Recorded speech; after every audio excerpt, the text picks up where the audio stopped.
पुरानी पेंशन की बहाली के मुद्दे पर आंदोलित सरकारी कर्मचारियों के राष्ट्रव्यापी आंदोलन और उसके बाद एंटी इनकम्बेंसी का माहौल और फिर इसके बाद वोट स्ट्राइक के ऐलान के बाद से प्रधानमंत्री नरेंद्र मोदी को लगातार एक के बाद एक झटका लगता ही चला जा रहा है और जिसके नाते से प्रधानमंत्री नरेंद्र मोदी की नींद उड़ गई है और दूसरी तरफ बिहार के मुख्यमंत्री नीतीश कुमार की भी टेंशन बढ़ी हुई है। और इन सबके बीच में एनडीए के प्रत्याशियों में भी अब भूचाल आ गया है, क्योंकि पुरानी पेंशन की बहाली के मुद्दे पर आंदोलित सरकारी कर्मचारियों ने अपने व्यापक रणनीति के जरिए सीधे तौर पर एंटी इनकम्बेंसी का माहौल तो पहले से ही पैदा कर दिया था, लेकिन वोट स्ट्राइक के जरिए जिस तरीके से सरकारी कर्मचारियों ने बूथ स्तर तक की अपनी प्लानिंग तैयार कर दी है, उसके नाते से एनडीए के प्रत्याशियों के हाथ पांव फूलने शुरू हो चुके हैं। क्योंकि जैसे ही प्रत्याशियों को टिकट मिला है उसके बाद जो अब अपने विधानसभा में पहुंचते हैं चुनाव प्रचार करने के लिए, तो उनको जबरदस्त तरीके से अपना विरोध देखने को मिल रहा है और इसी के साथ सरकारी कर्मचारियों की सक्रियता बूथ स्तर पर बढ़ गई है। सरकारी कर्मचारी वोट की चोट के जरिए सत्ता परिवर्तन करना चाहते हैं और इसके लिए जमीनी स्तर पर अपना प्लान सेट कर चुके हैं।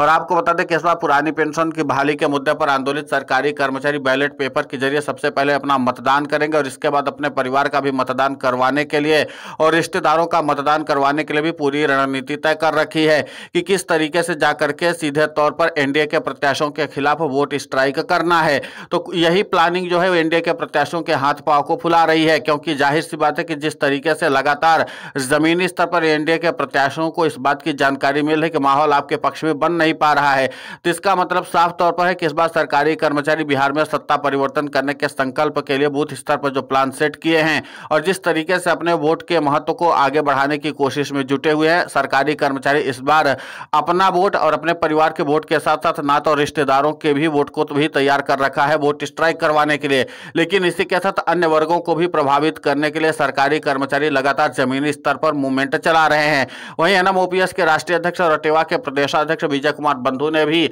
जब पटना में सरकारी कर्मचारियों की महारैली हुई थी तभी साफ तौर पर ऐलान कर दिया था कि आप लोगों को बूथ स्तर पर तो काम करना ही करना है, अन्य वर्गों को भी अपने साथ जोड़ने की जरूरत है। जिस तरीके से अन्य वर्ग सरकार से नाराज चल रहा है उसको भी जब अपने साथ जोड़ लेंगे तो जाहिर सी बात है कि हमें वोट स्ट्राइक करने में काफी कुछ मदद मिल सकती है और इसके नाते से हम सत्ता परिवर्तन करने के संकल्प को भी पूरा कर सकते हैं। उन्होंने बताया कि जिस तरीके से केंद्र की नरेंद्र मोदी सरकार सरकारी कर्मचारियों के साथ तानाशाहीपूर्ण व्यवहार कर रही है और जिस तरीके से सरकार ने लोकसभा में इस बात का साफ तौर पर ऐलान कर दिया कि न तो पुरानी पेंशन की बहाल करने वाली है और न ही भविष्य में कोई पुरानी पेंशन की बहाली करने की कोई योजना बना रखी है, तो जाहिर सी बात है कि पुरानी पेंशन की बहाली के मुद्दे पर आंदोलित सरकारी कर्मचारियों ने कहा कि अगर पुरानी पेंशन की बहाली के लिए सत्ता परिवर्तन ही एकमात्र विकल्प बचा है तो हम सरकारी कर्मचारियों को व्यापक तौर पर रणनीति बना करके सीधे तौर पर सत्ता परिवर्तन ही करके अपनी पुरानी पेंशन को बहाल करवाना है। अब यहाँ पर देखना महत्वपूर्ण होगा कि जिस तरीके से पुरानी पेंशन की बहाली के मुद्दे पर आंदोलित सरकारी कर्मचारियों ने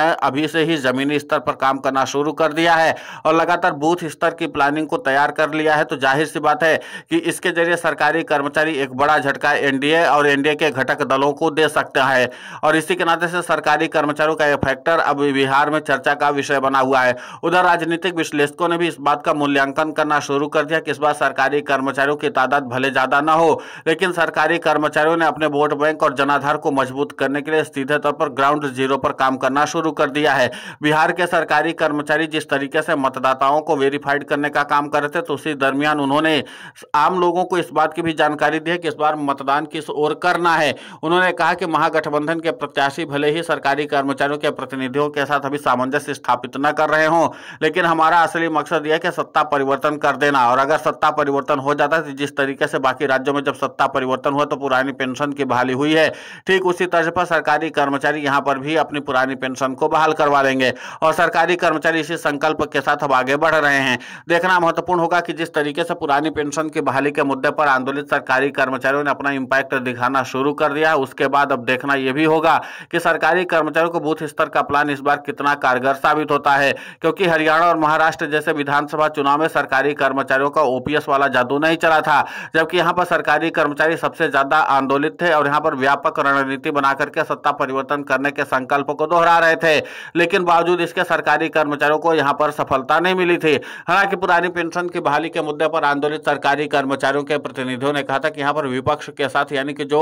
हम लोगों के पुरानी पेंशन की बहाली के लिए पक्षधर थे, उन्होंने हमारे साथ उस तरीके का सामंजस्य नहीं बनाया और इसलिए सरकारी कर्मचारियों में बड़ी मात्रा में कंफ्यूजन फैला और जिसके नाते से सरकारी कर्मचारियों को जो पुरानी पेंशन वाला फैक्टर था वो पीछे छूट गया और इसके नाते से यहाँ पर एनडीए के साथियों को जीत मिल गई थी, यानी कि यहाँ पर जो एनडीए के साथी थे उनको भी सफलता मिली थी। लेकिन बिहार में सरकारी कर्मचारी पूरी तरीके से सक्रिय हैं और इस बार कर्मचारी फैक्टर जो है वो इस बार बिहार के विधानसभा चुनाव में निर्णायक साबित होगा। अब देखना महत्वपूर्ण होगा कि जिस तरीके से पुरानी पेंशन की बहाली के मुद्दे पर सरकारी कर्मचारियों ने बूथ स्तर पर वोट की चोट करने का फैसला कर लिया है, उसमें उनको कितनी सफलता मिलती है। फिलहाल इस पूरे घटनाक्रम को लेकर के आपकी प्रतिक्रिया बहुत महत्वपूर्ण होती है, आप हमें कमेंट करके जरूर बताएं। साथ ही पुरानी पेंशन की बहाली के मुद्दे पर हम लगातार आंदोलित होकर के खबरें चला रहे हैं। आप हमारे समर्थन के लिए चैनल को सब्सक्राइब करें, खबर को ज्यादा से ज्यादा शेयर करें ताकि पुरानी पेंशन की बहाली का मुद्दा और बुलंद हो।